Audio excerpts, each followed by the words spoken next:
Welcome everyone back to another Boldcast reaction. I'm Carson. I'm Lindsay. And this is Peak Basket, episode 17 of season 1. What happened last time?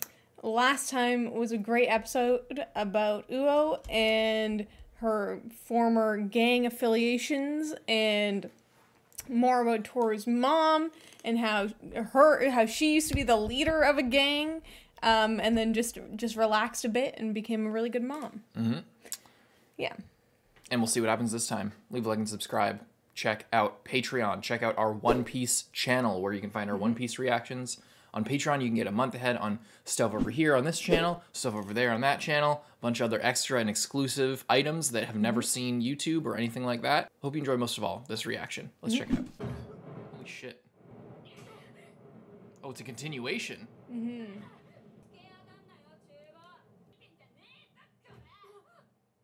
High school girls?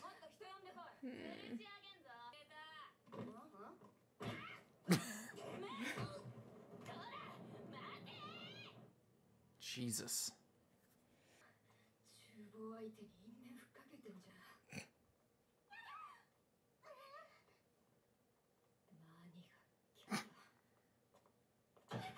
Oh.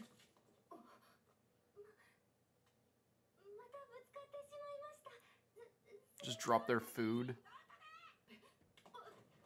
Oh.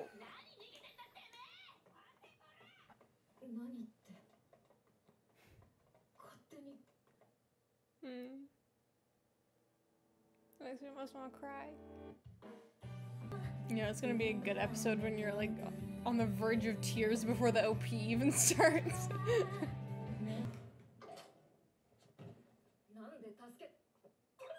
She's so scared.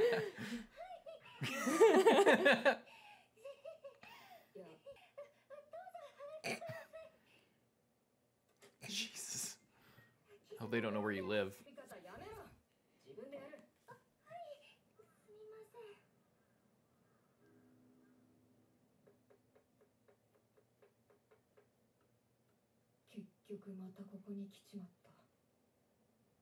Dad.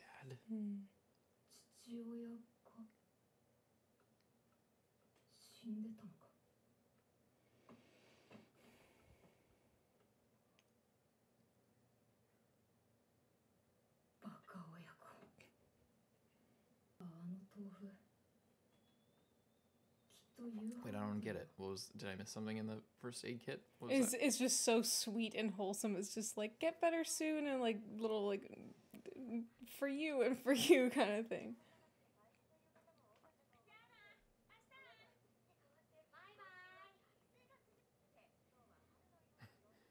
Is this what peace feels like?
It's just so nice.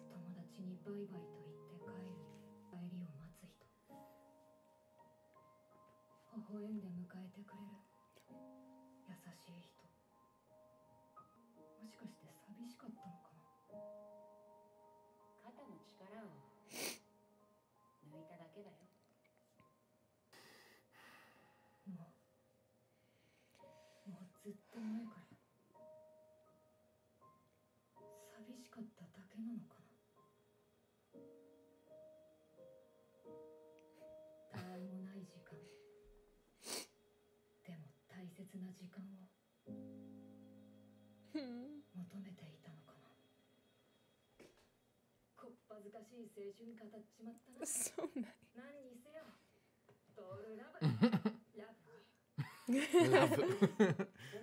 Love. They say love. It's funny.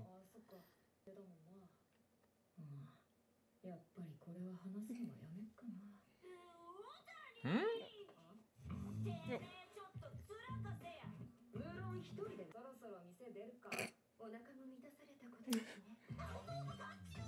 Just ignoring them.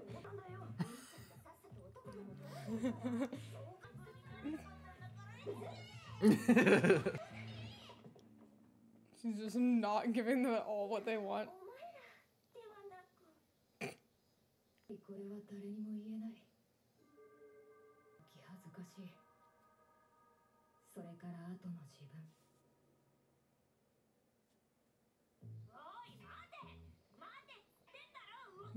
What's that face? No, never seen him before.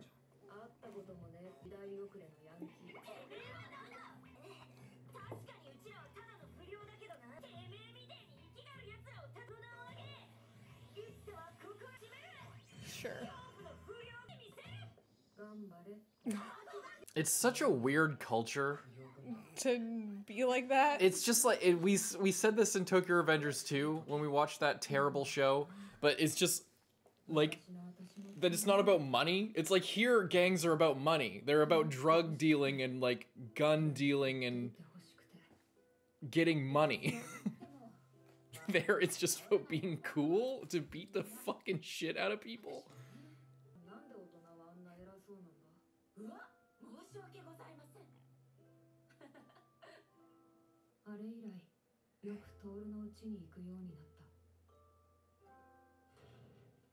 Just hung out with her mom. Mm.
Oh, she thinks that she's bullying her. Troublemaker.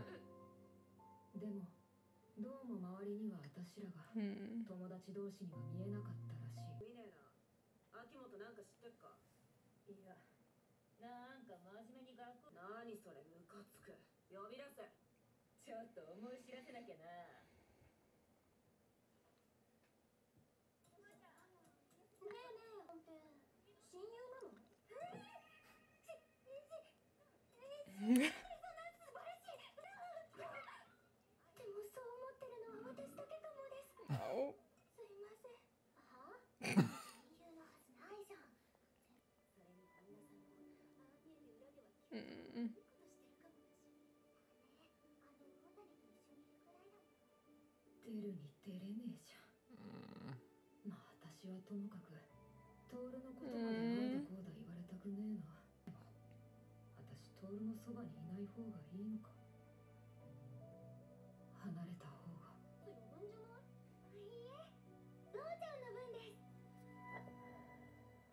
She's just so good.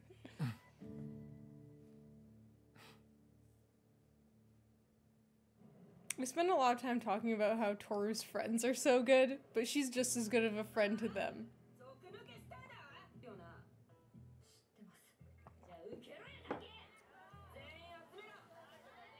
Who's that girl?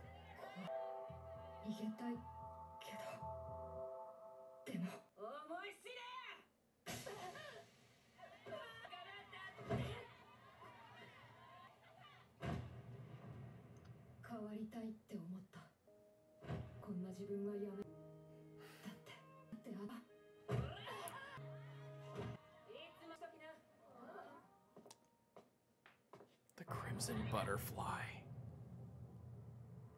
Whoa. That's so sick. Damn.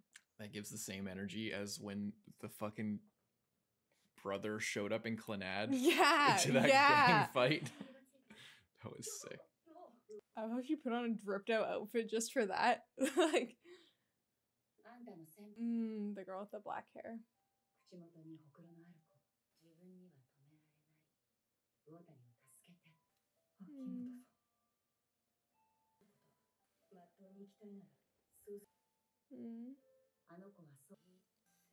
Okay, she's all busted up.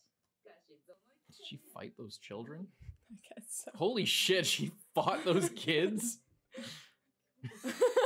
I hope nobody saw that. They keep putting senpai with an M. I don't know what that's about. For like this whole show.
Maybe Uo's mom didn't just like run out. She went and had Tooru, and that's her, and Kyoko's her mom.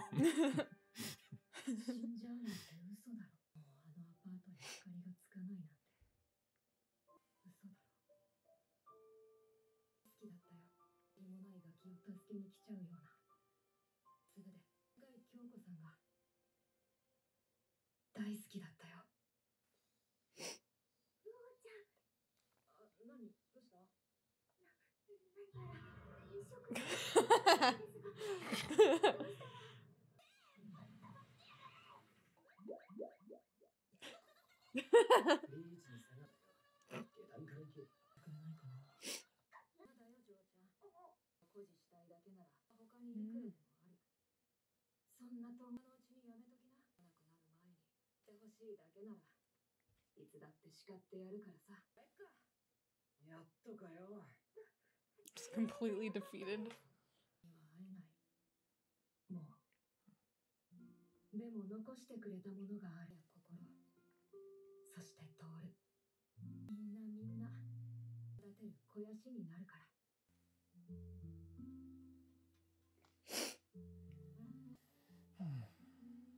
Look at the noodles that she threw on the floor.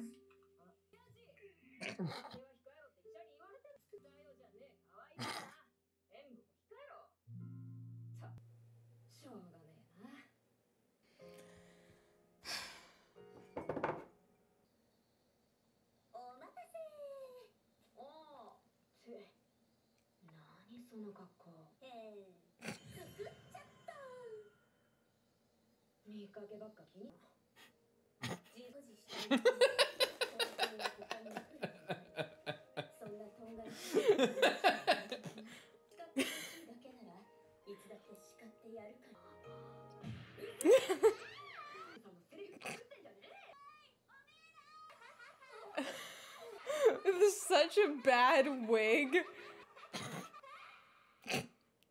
I like that. I was thinking, you know what I was just thinking of when they were like acting so ridiculous in this episode? I was thinking of the end of last episode when they were just practicing their lines with no one around. It reminded me of that Canadian PSA of like the bully in the thing, and it's like, yeah, bullies look pretty dumb when no one's around, don't they? It reminded me of that. Did you quote that in this show already, like in our reaction? I kind of quoted feel it like recently. I did, but it's funny and it really suits it. Man, this episode was just so good. It's so sad.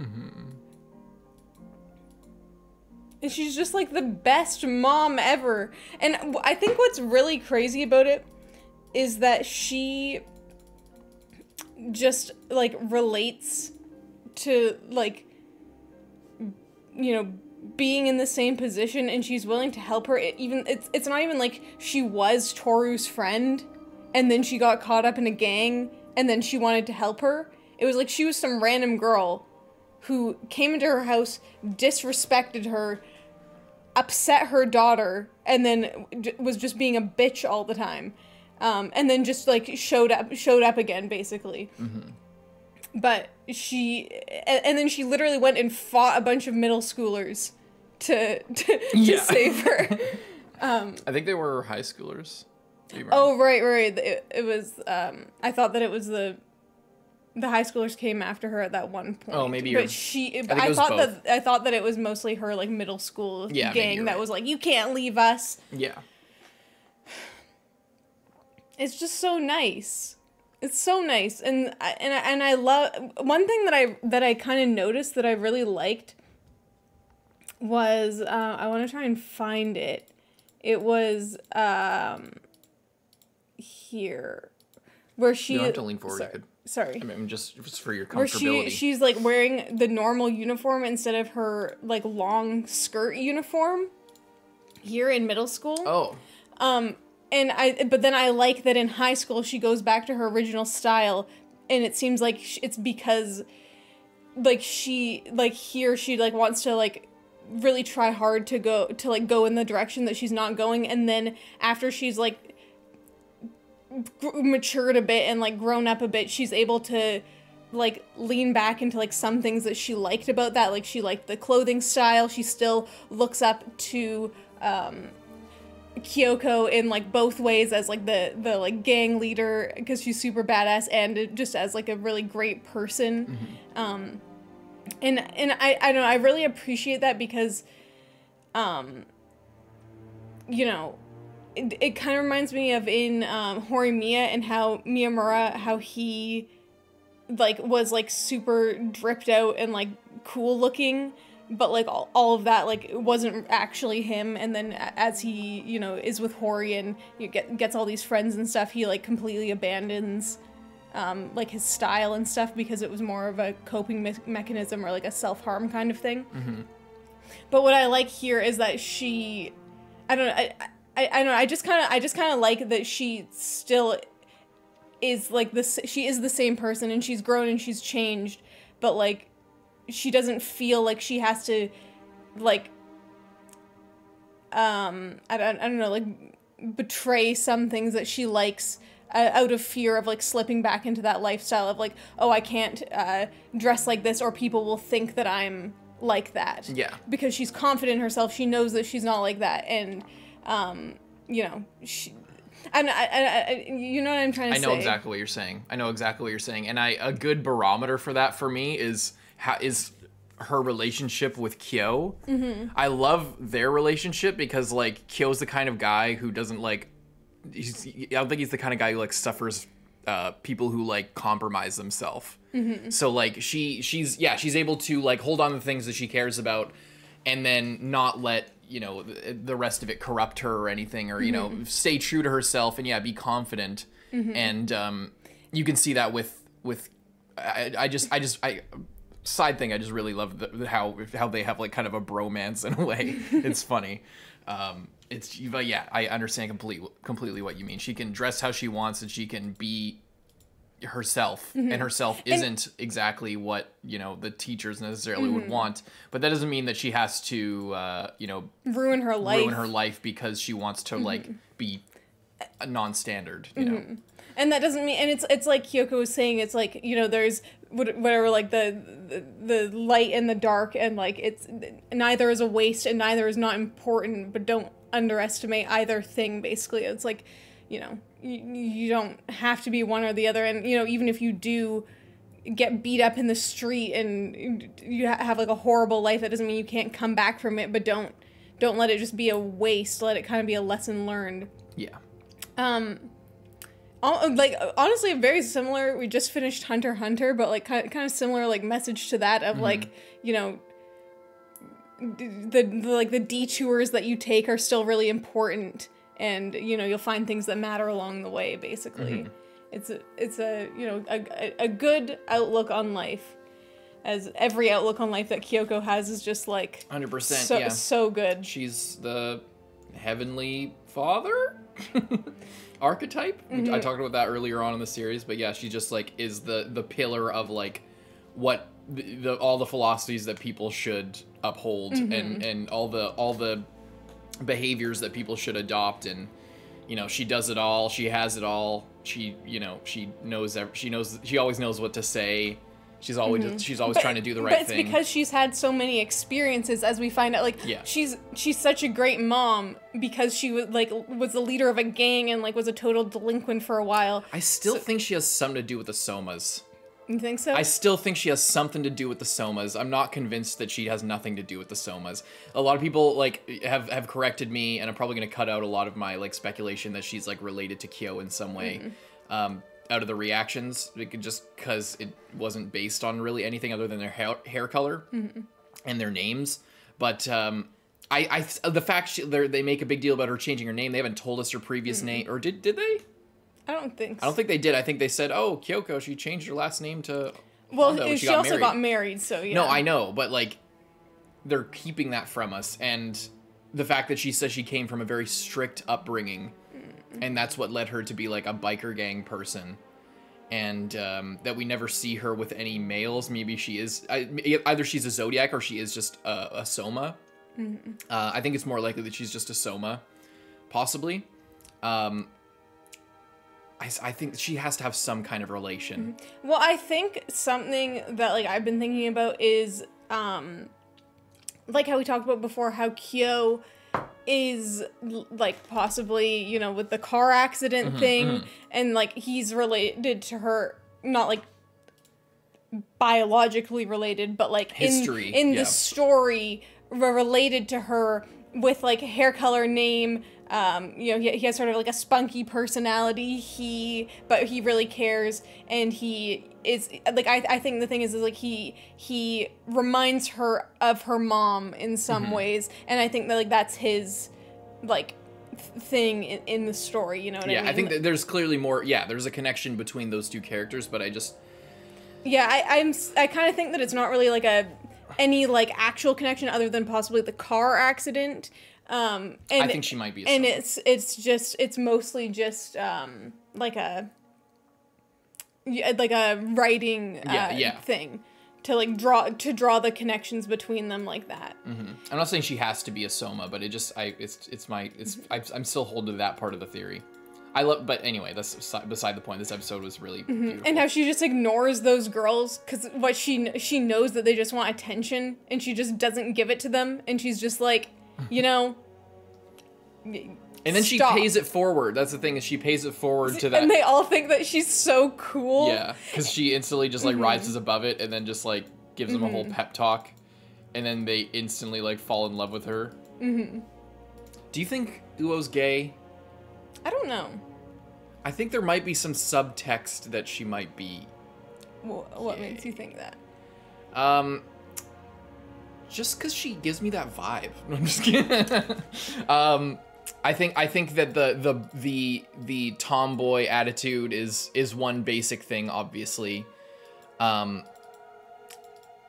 was other things that made it seem like, her relationship with her senpai, Akimoto, the way that she, when she came to the door and she was talking about, where was that even?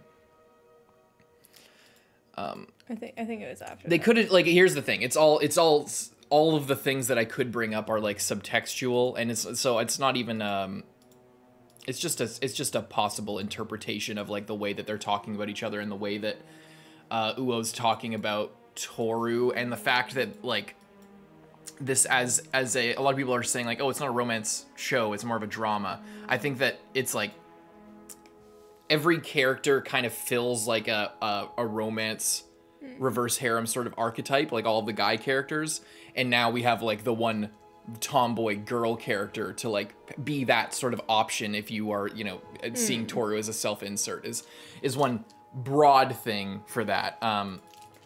And yeah, the way that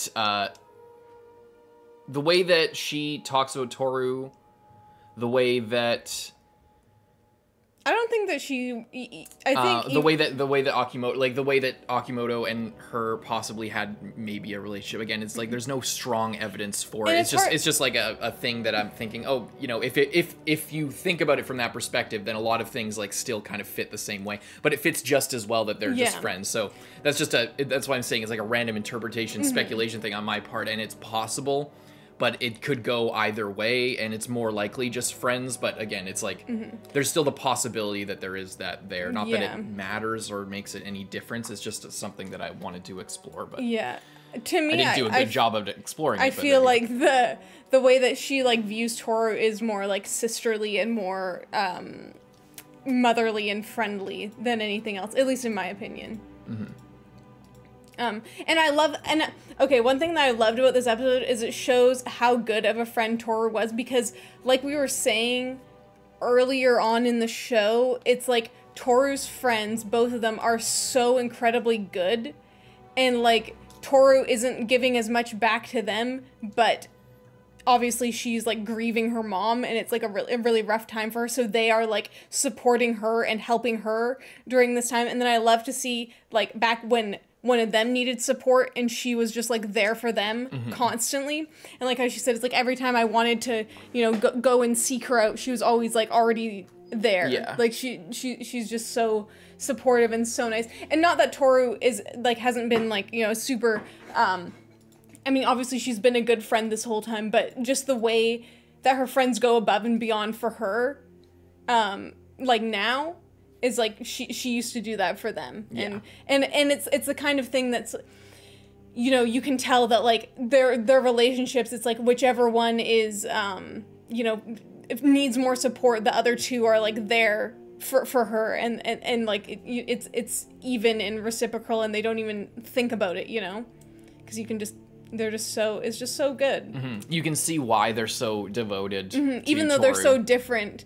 Like you can see why they care about her and why she cares about them, and how she didn't actually really have many friends either. And everyone was like shitting all over her friends, but she was still making her a little cupcake thing. Really beautiful. Oh, one thing was like in the home ec class. Sorry, back to the whole stupid gay thing, but it was around this time that I started thinking about it.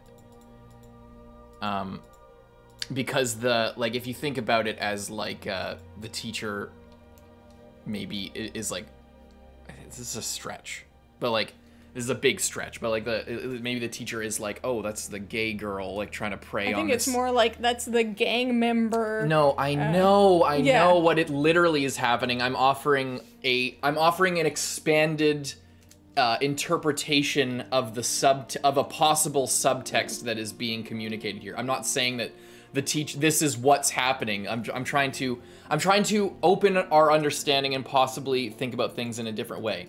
But if you think about it as like say it's like, okay, the way that I also think about all these harem about like a reverse harem or a harem story like this, or like think about it like Clannad, you know, like saying Clannad is as like something that we've seen before that is a framework for this kind of thing, is like each possible love interest is like their own story, and you could separate them out as like their own little thing. So if you think of, if you zoom out and think about Uo as a possible love interest for Tooru, then it changes how you view all of these different scenes, is what I'm saying.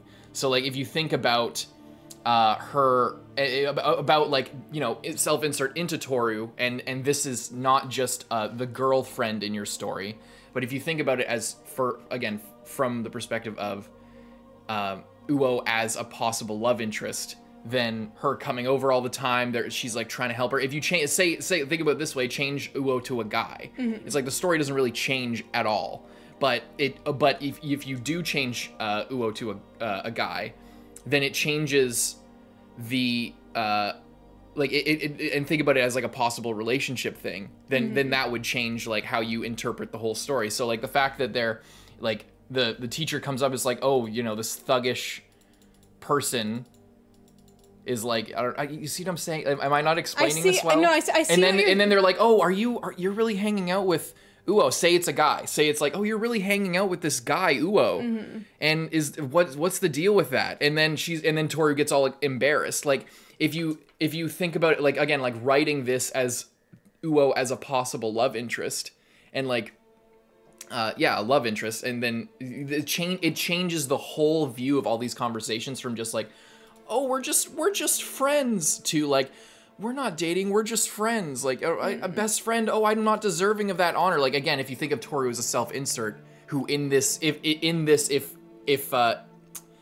Uo was a love interest and Tooru was a self-insert, and there's like this romance like building here, this like relationship, then it changes this whole conversation to where like, oh, best friends, I'm not worthy of the honor. Oh no, we're not dating, that type of thing. Like the perspective of how you engage with the media, like this whole blushing thing, it's like she's worried about like just being best friends. It's like, yeah, that makes sense in like a wholesome way, but if you entertain the possibility that maybe Uo is possibly gay, or a possible outlet for that type of shipping or relationship, if you're a real life person who is like taking your pick of all these different characters, like whether you like Hatori or whether you like all, you know, whoever it is, Kyou or whatever, say instead of those ones you like Uo and you like their relationship, then like this, it takes on a different color, is all I'm saying.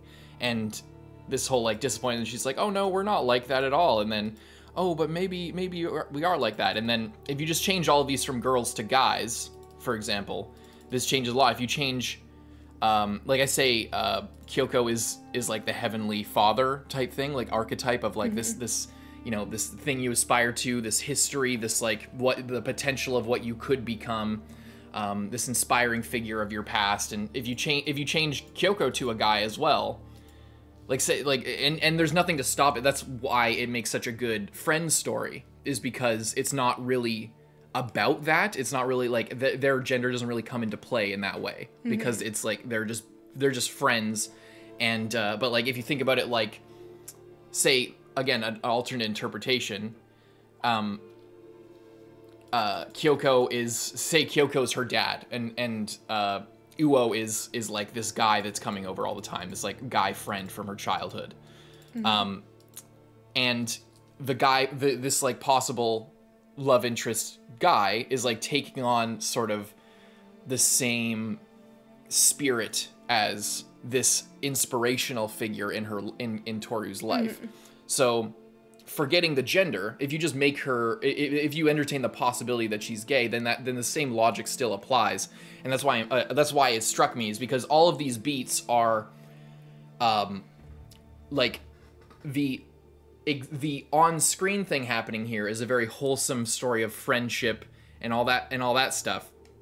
But if you entertain the other possibilities, then the story beats match another romance story. It's another like story similar to the ones with Kyou or with whoever. It's the same sort of build up, and I think it works just fine. And it's possible that I'm just making all of this up, and I feel like I'm not expressing this as well as I possibly could.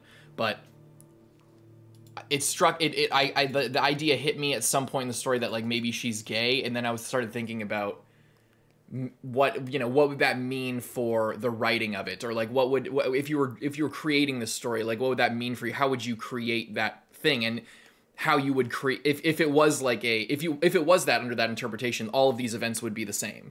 So that I don't know, does that make any sense at all, what I'm saying? That makes that I guess it makes sense, especially since you're often talking about the different like roles that, you know, all these characters, that's where it really comes from. Fit. Yeah.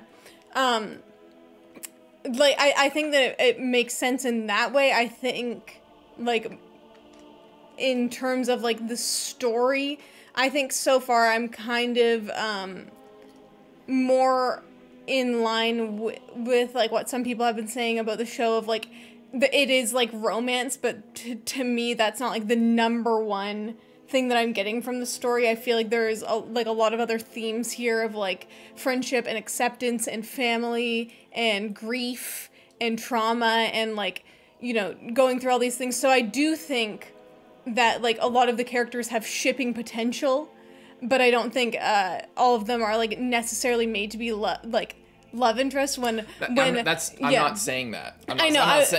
I know that you understand that, but when you say that, it's going to sound like to the audience that that's what I'm saying. I'm not saying that she's literally a love interest, that she's being written to be a love interest.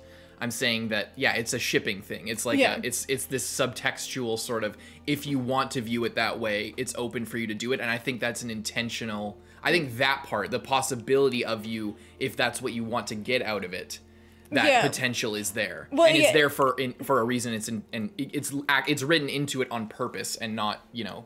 Yeah, it's even though it might not be what's actually happening.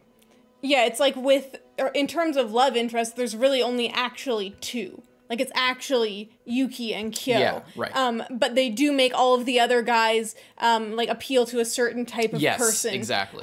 So like anyone watching that's like, oh wow, she's so cool. Exactly. I wish that I could be with her. Yeah.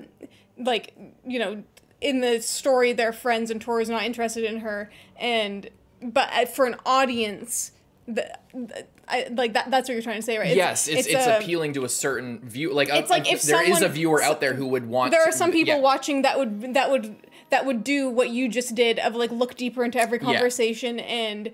Or would just like maybe you watch it and you as a viewer you like are attracted to Uo. Yeah, that's like whether you're gay or not, and then you like just you see it through that lens. Yeah.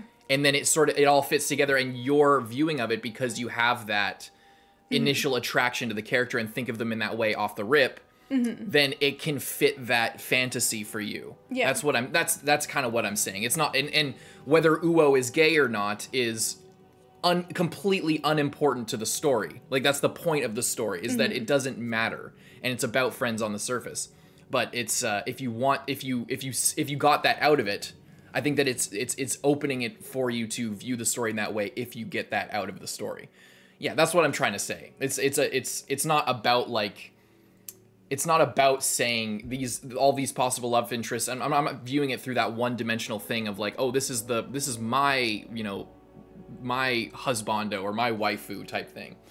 But that is an aspect of shoujo fiction as I understand it, and you know, dramas like this. It's why there's so many different flavors of the other characters, of why all the other guys are, you know, they fit a different archetype, like I was saying. Yeah.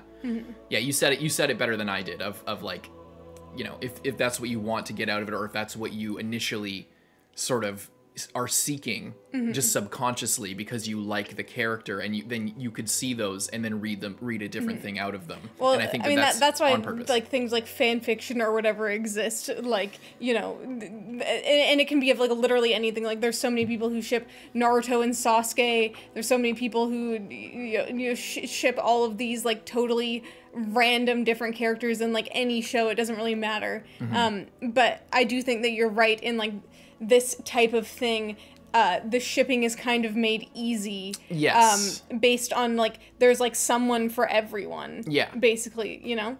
Yeah, that's exactly. And if you're watching, and if you were a person that really likes Toru, then you could like pick whoever the other person is, and like. Exactly. Maybe you see yourself not in Toru, but in one of the other characters. Yeah. Exactly. So. Yeah. That's what I'm really trying to get at when I like speculate whether she's gay. It's like from a writing perspective, like what is the, you know, what are the potentials for like engaging with the audience with these characters is kind of what I'm looking for here. Yeah, sorry that was like long-winded and clumsy, but it's such an obtuse thing, and it's not the kind of thing that is supposed to be talked or thought about from an audience perspective, especially on a first watch. Like this is an analysis thing that comes from like breaking down stories with the intention of writing something with that in mind. You know what I mean? These types of things aren't meant to be broken down and like completely deconstructed and thought about when you're just trying to enjoy a show. That's why it's like it's kind of difficult to talk about. So I'm sorry if that was annoying for some people. I don't actually think that, you know, that Uo is necessarily romantically interested in Tooru. I think it's possible, but and if it is possible, then it is a subtextual thing to allow this sort of this sort of desire from the viewer's perspective. Yeah, that's it. But aside from all of that, that's all speculative. I just the story itself. I didn't echo what you were saying because you were just complimenting how beautiful and wholesome and just incredible it was. But it was incredible, and I don't mean to demean that by like, you know, you fucking around with the elements like I did. It was really beautiful. I just didn't say it.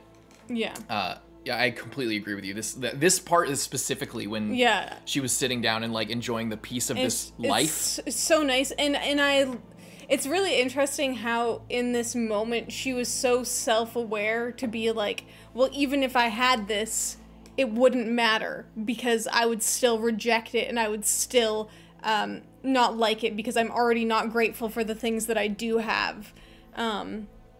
You know, and she looks at the picture of Toru's dead dad, and it's just like, oh, and you know, she you know, feels so hard done by because her mom left, and obviously her dad is nowhere as good as Toru's mom, so you can't really compare them in that way. But it's like she's thinking, oh, well, even if my life at home was this good, it still wouldn't be good enough, basically. Yeah. And that's kind of, you know, why Kyoko kind of supported her and let her spend time there and, you know, listen to her problems and stuff, because even at this point she was like craving it, but she couldn't accept it and she couldn't be truly grateful for it, or she just wasn't quite ready for it, you know, like it's like she says, like, you need to hit rock bottom and then you can, you know, come back and like really appreciate the other side of it. Yeah. And then find a balance is, you know, kind of what it's all about, and I really like it. I really like it too. Is there anything else? Oh, I love how Yuki and Kyou were just here the entire time for these past 2 episodes. They didn't need to be there at all. They were just being super awkward the whole time. Uo's just giving her life story. They're like, oh wow, that's crazy. And then well, they're there because that's who she's telling about her backstory. I know, but it's funny because like she wouldn't tell Tooru about her whole backstory. No, I know that. It's just funny because they like go swimsuit shopping, and they're like, they don't want to be there at all, and then they're like, yeah, let's go out for dinner, and they're like, so Uo, you know, tell us a bit about, you know, how you and Tooru became friends, or you know, Toru's mom and stuff, and then she goes on like this massive saga, and then immediately these girls come and like are harassing them. It's just so funny. Yeah, so good. I really like it. I really think they might be related. I don't actually think that. It's just so funny how exactly like, I mean, she very inspired by Kyoko, but it's just like in that shot where with the piggyback that I keep going back to, it's just like they have the same haircut. Like, it's just like, it's just so nice. It's just so nice is what it is. I don't actually think they're related, but it was just funny. Like, oh, my mom left when I was little, and then I was just for some reason drawn to this house with this lady who, yeah. Anyway. Yeah, I really like this episode. This is beautiful. This is one of my favorites, I think. I wonder if we're gonna see what? Sorry. This in combination is one of my favorites. Yeah, I did like this girl as well. I wonder if we're gonna see her again. I don't know. I don't know if we're gonna see her again or if she's just like one of those people that was in her life that kind of helped her a little bit and then moved to a different town. Because like that's realistic as well. It's like, you know, she, like, Kyoko went and like fought off those kids and saved her, but the only reason that she knew how to go there was because of this girl. Yeah. And like she did her part. And it seems like also she was older, so maybe she was like kind of, you know, not as into the gang thing as maybe she used to be, and then she just like moved away and had a fresh start.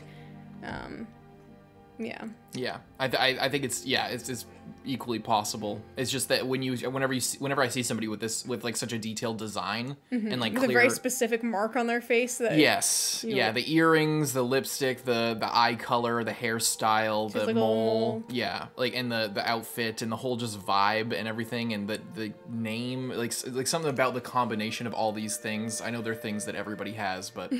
Or that a lot of people have and they aren't characters, but it's just like the level of detail is sus and it makes you wonder if this is a thing that will ever come back, you know? Yeah. Leave a like and subscribe. We'll see you guys in the next one. Bye-bye. Bye-bye.